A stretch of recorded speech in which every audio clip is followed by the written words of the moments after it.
Sir welcome sir JK news. Thank you. ధన్యవాదాలు. Eluru municipality కమిషనర్గా ఏలూరులో ఉన్నటువంటి అన్ని డివిజన్లలోనూ పారిశుద్ధ్య పరిరక్షణ, అదేవిధంగా వీధి లైట్లు, అదేవిధంగా డ్రైనేజీ వ్యవస్థ, అదేవిధంగా మరి ముఖ్యంగా ప్రాణకోటికి అవసరమైనటువంటి జీవనాధారమైనటువంటి త్రాగునీరు విషయంలో ఏ విధమైనటువంటి చర్యలు చేస్తున్నారు? ఏలూరు పట్టణాన్ని ఒక అమూల్యమైనటువంటి ఆదర్శవంతమైనటువంటి పట్టణంగా తీర్చిదిద్దటంలో మీ పాత్ర కీలకమైందనగా అన్ని రకాలుగా అన్ని రంగాలుగా ప్రజలు ప్రజా ప్రతినిధులు, నేతలు అందరూ కూడా చూస్తూ ఉంటారు. దానిలో భాగంగా మీరు ఏ విధమైనటువంటి చర్యలు చేస్తూ ఉన్నారు? అంతేకాకుండా మున్సిపాలిటీకి రావాల్సినటువంటి రెవెన్యూ విధానంలో ఏ రకమైనటువంటి ట్యాక్స్ ఏ రకంగా వసూలు చేస్తూ ఉన్నారు? అంతా సవ్యంగా ఉందా? ఎక్కడైనా ఆటంకాలు జరుగుతున్నాయి అనేటువంటి విధానంలో మరి ఈ రోజున జీకే న్యూస్తో భాను ప్రతాప్ గారు మన ముందున్నారు. ఆయన మాటల్లో మనం అడిగి తెలుసుకుందాం. Sir welcome sir.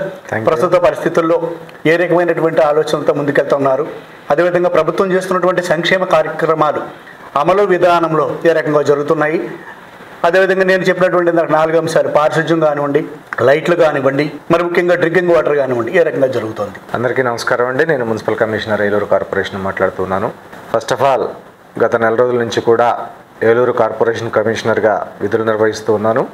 విజయవాడ నగరపాలక సంస్థకు వచ్చినటువంటి వరదల ద్వారా గత ఒక 10 రోజుల పాటు కంప్లీట్గా ఆ వర్క్లోనే హెల్డప్ అవ్వాల్సి వచ్చింది. తరువాత క్రమక్రమంగా ఈ నగరంలో ఉన్నటువంటి సమస్యలన్నింటి మీద దృష్టి సారించడం జరుగుతుంది. ప్రత్యేకించి పారిశుధ్య విభాగంలో రాబోయే రోజుల్లో ఇంటింటికి చెత్త సేకరణ కార్యక్రమాన్ని వేగవంతం చేయబోతూ ఉన్నాం. అదేవిధంగా గౌరవ ముఖ్యమంత్రి వర్యులు, గౌరవ ఎమ్మెల్యే గారి ఆదేశాల ప్రకారం ఏలూరు కార్పొరేషన్లో ఈ తడి చెత్త, పొడి చెత్త వేరువేరుగా సేకరించి ప్రభుత్వ విధానం ప్రకారం తడి చెత్త కోసం సపరేట్గా ఒక విధానాన్ని గవర్నమెంట్ తీసుకురాబోతూ ఉంది.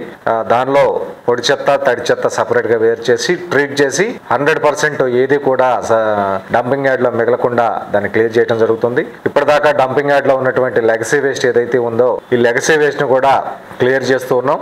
ఈ డంపింగ్ యార్డ్ మొత్తాన్ని కూడా క్లియర్ చేసి ఆ పారిశుధ్యంలో ఏలూరు కార్పొరేషన్లో ఎలాంటి ఇబ్బందులు లేకుండా చర్యలు తీసుకోబోతూ ఉన్నాం. అదేవిధంగా త్రాగునీరు విషయానికి వచ్చేసరికి మనకి గోదావరి రివర్ నుంచి రా వాటర్ని సేకరించి దాన్ని ట్రీట్ చేసి ట్రీటెడ్ వాటర్ని సప్లై చేస్తూ ఉన్నాం. రాబోయే రోజుల్లో అమృత్ 2.0లో భాగంగా ఏవైతే మిగిలిపోయినటువంటి ఇళ్ళు ఉన్నాయో వాటన్నిటికీ కూడా తాగునీటి కనెక్షన్స్ ఇవ్వడానికి 20 MLD వాటర్ కెపాసిటీ కలిగినటువంటి ఫిల్టరేషన్ ప్లాంట్లను రెడీ చేస్తూ ఉన్నాం. అప్కమింగ్ డేస్లో అమృత్ పూర్తయితే 100% ప్రతి ఇంటికి కూడా తాగునీటి కొళాయి కనెక్షన్ ఇవ్వడానికి యంత్రాంగం అంతా కూడా సిద్ధమవుతూ ఉంది. అదేవిధంగా ఏదైతే మనకు యూసేజ్ వాటర్ ఉందో దాన్ని ట్రీట్ చేయడానికి కొత్తగా STPలు కూడా కన్స్ట్రక్షన్ చేస్తూ ఉన్నాం. ఆల్రెడీ కంప్లీట్ అయిపోయినటువంటి STPకి 2 టౌన్ ఏరియాలో హౌస్ హోల్డ్స్ ద్వారా కనెక్షన్స్ ఇప్పించాల్సి ఉంది. ఆ వర్క్ కూడా ఇమీడియట్గా వార్ఫుడ్ బేసిస్లో కంప్లీట్ చేయడం జరుగుతుంది. వీధి దీపాల నిర్వహణ కూడా చాలా మంచిగా జరుగుతుంది. అదేవిధంగా ప్రభుత్వం ద్వారా అందించేటువంటి సంక్షేమ కార్యక్రమాలన్నీ కూడా మనకు ఏలూరు కార్పొరేషన్లో ఉన్నటువంటి 81 సచివాలయాల ద్వారా వాటన్నిటిని కూడా ఎలాంటి ఇబ్బందులు లేకుండా ఇంప్లిమెంట్ చేయగలుగుతూ ఉన్నాం. సార్ తర్వాత ప్రస్తుతానికి రాష్ట్ర ప్రభుత్వం చేపట్టినటువంటి ప్రతిష్టాత్మకమైనటువంటి కార్యక్రమం అన్నా క్యాంటీన్. ఈ యొక్క అన్నా క్యాంటీన్ నిర్వహణలో ఏ విధంగా జరుగుతూ ఉంది? ప్రస్తుతం ఏలూరు కార్పొరేషన్లో 4 అన్నా క్యాంటీన్లు వర్క్ చేస్తూ ఉన్నాయండి. అవన్నీ కూడా చాలా అద్భుతంగా వర్క్ చేస్తూ ఉన్నాయి. ఇంకా మెజ్డ్ విలేజెస్ ఏవైతే ఉన్నాయో ఇంకా 2 అన్నా క్యాంటీన్లకి ప్రభుత్వం ప్రపోజల్ సిద్ధం చేయమని చెప్పడం జరిగింది. దానికి స్థలాన్ని కూడా కార్పొరేషన్ ఎంప్లాయీస్ ఐడెంటిఫై చేస్తూ ఉన్నారు. అయిపోయిన తర్వాత ఆ 2 కూడా కంప్లీట్ చేయించి ప్రజల్లోకి అందుబాటుకు తీసుకురావడం జరుగుతుంది. జిల్లాలోనే ఆదర్శవంతమైనటువంటి పట్టణంగా ఏలూరు తీసుకురావాలని గవర్నమెంట్ ప్రతిష్టాత్మకమైనటువంటి చర్యలు చేస్తూ ఉంది. దానిలో భాగంగా మీరు ఏ విధమైనటువంటి ఆదేశాలు చేస్తూ ఉన్నారు?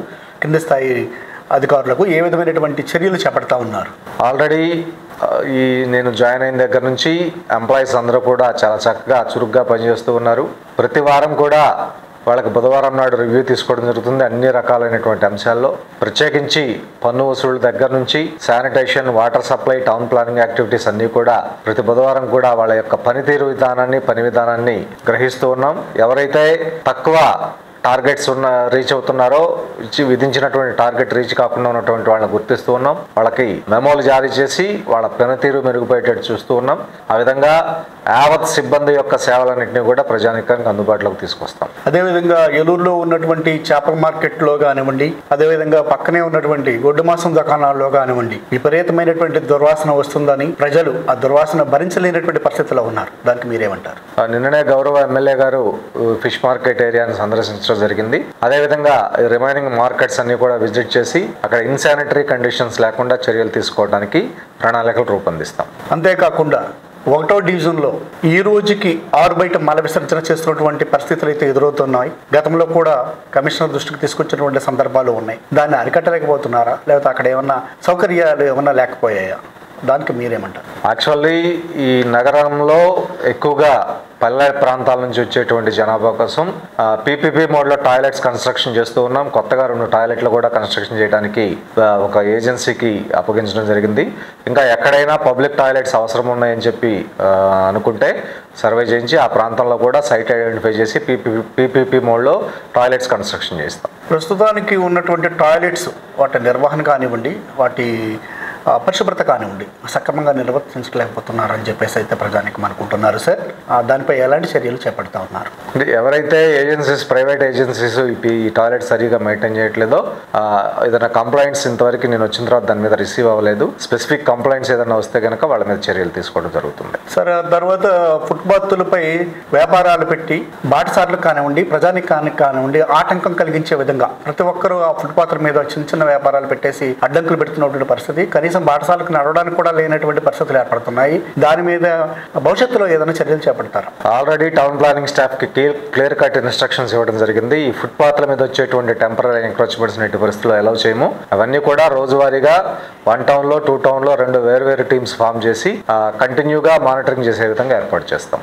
ప్రస్తుతానికి మన మున్సిపాలిటీ యొక్క రెవెన్యూ ట్యాక్స్ రూపంలో ఎంత వస్తుంది, ఏ విధంగా ఎక్స్పెండ్ చేస్తూ ఉన్నారు, ఏ వాటికి ఉపయోగిస్తున్నారు, దాని మీద చిన్న సమాచారం. ప్రజెంట్ టోటల్ రెవెన్యూలో మనకి 27% మాత్రమే కలెక్ట్ అయిందండి. ఈ రిమైనింగ్ రెవెన్యూ మొత్తాన్ని కూడా అప్ టు మార్చ్ ఎండింగ్ లోపు కలెక్ట్ చేసి ఫస్ట్ ఎంప్లాయీస్ యొక్క పారిశుద్ధ్య కార్మికుల యొక్క జీతాలు, అదేవిధంగా పారిశుద్ధ్య నిర్వహణ, త్రాగునీరు, స్ట్రీట్ లైటింగ్ పోగా మిగిలినటువంటి ఏవైతే ఉన్నాయో అవన్నీ గౌరవ కౌన్సిల్ సభ్యులు, మేయర్ గారు, ఎమ్మెల్యే గారితో డిస్కస్ చేసి ప్రజా ప్రయోజనాల కోసం ఇంపార్టెంట్ వర్క్స్ ఏవైతే ఉన్నాయో వాటికి ఎగ్జిక్యూట్ చేయడం జరుగుతుంది. సార్, చివరిగా ఏలూరు పట్టణ ప్రజానికి మీరు ఇచ్చే సందేశం? చక్కగా అప్కమింగ్ డేస్లో ప్రజలందరూ కూడా ఎట్టి పరిస్థితుల్లో కూడా ఇంట్లో ఉత్పత్తి అయ్యేటువంటి చెత్తని ఒక దగ్గర కలవనియద్దు. తడి చెత్త సపరేట్గా కిచెన్లో ప్రొడక్ట్ అవుతుంది కాబట్టి దాని వరకు ఒక డస్ట్బిన్ పెట్టండి. కిచెన్లో ప్రొడక్ట్ అయ్యేటువంటి చెత్త మొత్తాన్ని ఆ డస్ట్బిన్లోనే ఉంచండి. పొడి చెత్త ఏదైతే పేపర్ వేస్ట్, ప్లాస్టిక్ వేస్ట్ ఉంటుందో అది సపరేట్గా ఒక పాత సంచిలో కానీ పాత గోతంలో కానీ పెట్టండి. మళ్ళీ కలిపి దాన్ని సపరేట్గా వేరాలంటే కష్టం కాబట్టి అసలు కలవనీయకుండా తడి చెత్తకు తడి చెత్త, పొడి చెత్తకు పొడి చెత్త రాబోయే రోజుల్లో పారిశుద్ధ్య వాహనాలకు అందించాలని చెప్పి మీ అందరినీ కూడా కోరుకుంటూ ఉన్నాను. Thank you. రాష్ట్ర ప్రభుత్వం చేపడుతున్నటువంటి సంక్షేమ కార్యక్రమాలు ప్రజలకు సకాలంలో అందే విధంగా చర్యలు చేస్తున్నామని, అందరికీ అర్హులైనందరి వారికి కూడా అందుబాటులోనే ఇస్తున్నామని చెప్పి తెలియజేయడం జరిగింది. అదేవిధంగా పారిశుద్ధ్య పరిరక్షణ, త్రాగునీటి సౌకర్యము, అన్ని రకాలైనటువంటి చర్యలు చేపడుతున్నామని కమిషనర్ భానుప్రతాప్ మనతో తెలియజేశారు. కెమెరామెన్ ఉదయ్తో జీకే న్యూస్ గోపాలకృష్ణ.